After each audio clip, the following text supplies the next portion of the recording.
Alright, this video is called It's Just Ridiculous Now.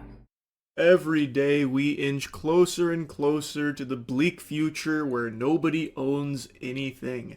Even the idea of ownership is looking like a foreign concept of a long-forgotten age, as every corporate vampire zombie husk worm person is scrambling to try and shove this idea down your throat that you will be happier owning nothing. Dude, all these freaking corporations and all these, like, the cloud gaming services, like not being able to buy physical discs, all that stuff, dude. Like, it's all these corporations want to do is just, if they could serve us everything that we need through the cloud, then they would love to do it that way instead of actually letting us own hardware, anything. You will own nothing and be happy. I know I've yapped about this a lot over the last 2 or 3 years, but that's because it's been accelerating at such an alarming pace. Look at this newest development here. You can now lease a PlayStation 5. Zoinks! Certified. What? You can lease a PlayStation? You can lease a PlayStation. 5. Zoinks! Certified turbo zoinks moment if I've ever seen one. This is all fart, no poop. This shit is fucking foul. You have a plethora of really enticing options here to choose from €10 a month up to 17 depending on the model, and I guess the... Dude, look at these prices. What? You can get a 2 terabyte for 17 euros a month. 1 terabyte for a PlayStation Portal is €7.50 or whatever the hell it is. Duration of the lease. This is fucking outlandish. This is some hogwash. I cannot believe that we are just seeing this now, just out in the open, out in the wild, unashamedly.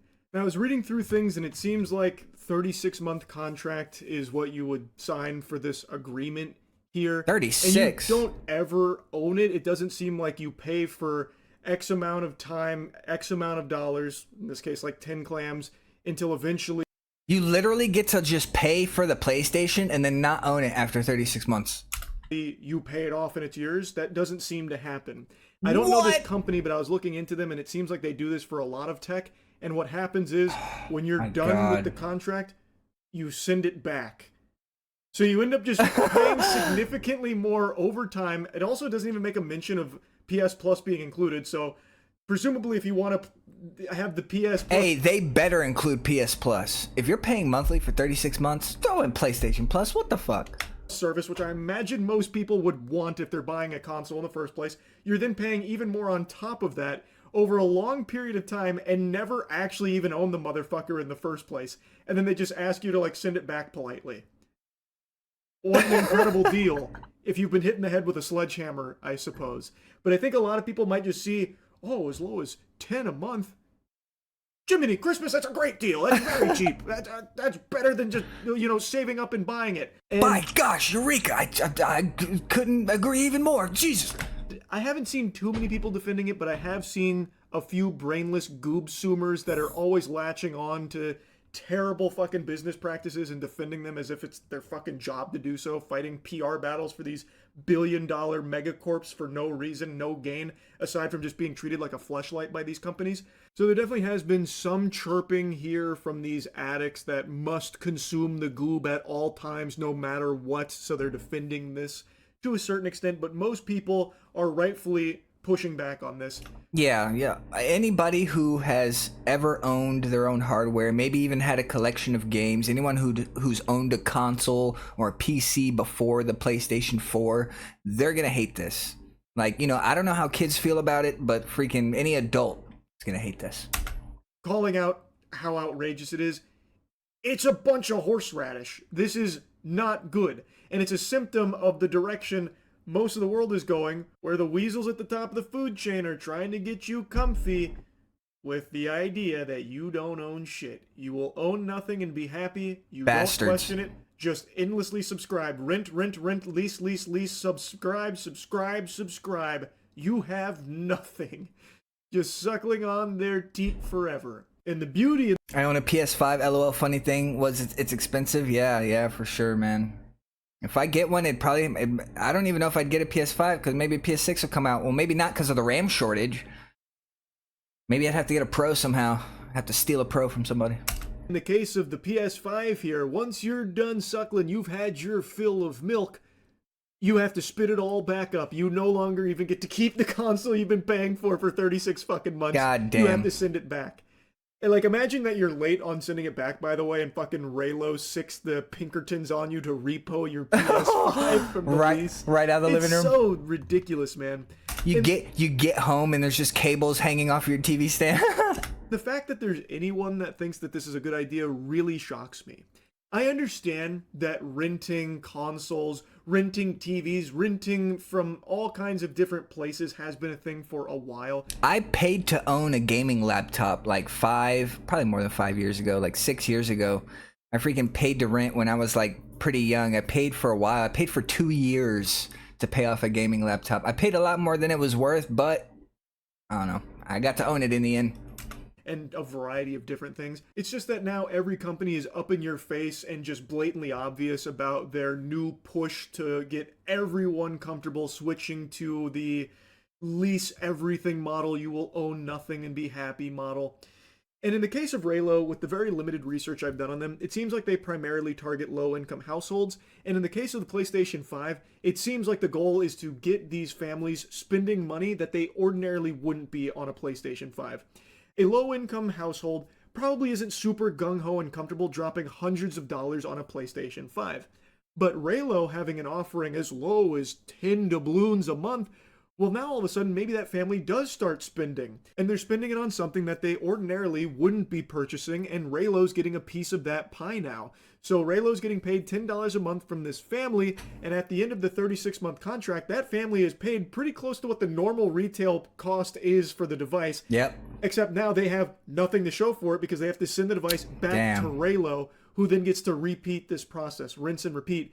Meanwhile, the family that is now paid $10 a month over the course of this contract gets fucking squat. It's a terrible deal. Just imagine, like, if they bought games and, like, bought DLCs and, like, they pay for so much content that they would be able to play again on the PlayStation, they got to give the PlayStation back. So you don't even get to play your games you paid for over the past 3 years. Like, what are you going to do?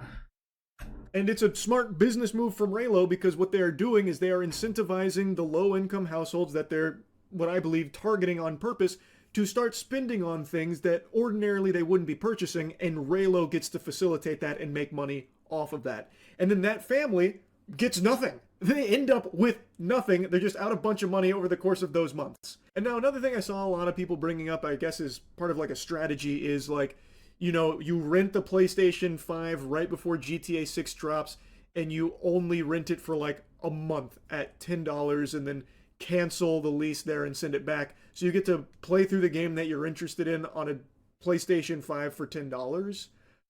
I don't know if that's... Maybe if you just wanted to play a single game or a couple games, maybe you just want to like grind out your favorite PlayStation games that you can't play or something, and then you just send it back. I don't know. I don't know if that's worth it or not. Permissible by the Raylo contract. Yeah, they may charge you extra if you cancel early. Maybe it is, maybe it's not. It seems like you can cancel it at any time, so I'm guessing it is.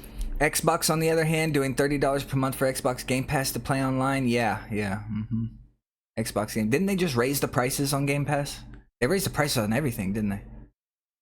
So I guess if you're someone that wants to just play a PlayStation 5 for like a day, a month, 2 months, 3 months, and then instantly cancel it, so I guess in that case you do end up saving a lot of money if you're someone who only wants to play the PlayStation 5 for a very brief period of time. You could do that strategy if it's allowed in their contract. I don't know if it is or not. Maybe they'll get my Metal Gear Solid back on the horn for you or something. We have the game open. Couldn't tell you. But I feel like the norm... Just doing a little reaction real quick and then we're getting back to the game.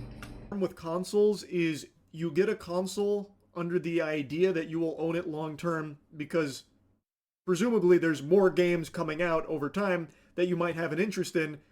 Thus, you would need the console to play them. So it'd be pretty silly to keep renting the PlayStation 5 every time a new game comes out. Then it would end up costing you money in the long term. But if you're someone that just wants to play a PlayStation for like a month or two, then I guess that strategy would make sense. I just don't think that's the typical procedure. Most people, when they move to get a console, they're probably looking to have it very long term and actually own it, which this does not allow you to do. I'm not just going to regurgitate everything I've said across countless videos now about this whole subscription-based economy and this whole you will own nothing and be happy territory we've entered across the board. Dude, if Microsoft, if like Microsoft and freaking Xbox and Sony could have us just pay for cloud gaming and not own a console or a gaming computer, they would love that because they make more money that way. That's how they make all their money. They're literally like trying to find ways to get us not to own stuff and to just stream everything, dude, which sucks because then you don't own it. I think as it's beaten time and time again by these corporations, people will just come to accept it, and something like leasing a PlayStation 5 will no longer be like a weird, wacky, wild thing that's outrageous. People will just accept it as totally standard business practice. Like, cause think, not too long ago, Klarna was advertising how you can put fucking burritos on Klarna. You can lease burritos, and now you can lease your goddamn PlayStation. You can pay for your Chipotle in 4 payments, 4 bi-weekly payments. Pay for your Chipotle order. 5, soon to be everything else in your life. The idea of ownership dying, not just dying, being murdered, executed in cold blood, defiled, the corpse being dragged through the streets, paraded, mutilated, and taking the place of ownership. Why not make a PC console you can hook on TV, call it Windows Game Cloud? I think the Xbox might be coming out with some kind of Windows game system next, and then the Steam Machine's coming out soon, so.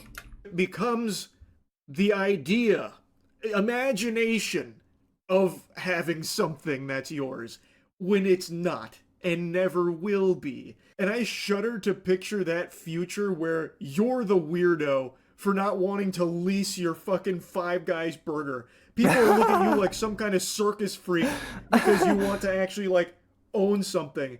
Get a load of this guy. This geriatric fossil tried to buy a PlayStation 7 instead of just putting it on fucking Klarna. And this push that the whole world has made to everything going subscription-based and, like, lease instead of own, rent instead of buy, it's trash. Which is why I've become such like a big advocate for the consumer rights wiki. This is something that I've only recently become aware of, but this seems like a truly valuable service, which is just a platform that solely aims to educate consumers on anti-consumer practices that are being integrated into products. Seems like a very simple mission to just give you as much information as possible about what a lot of these shady companies are doing with their services and their products.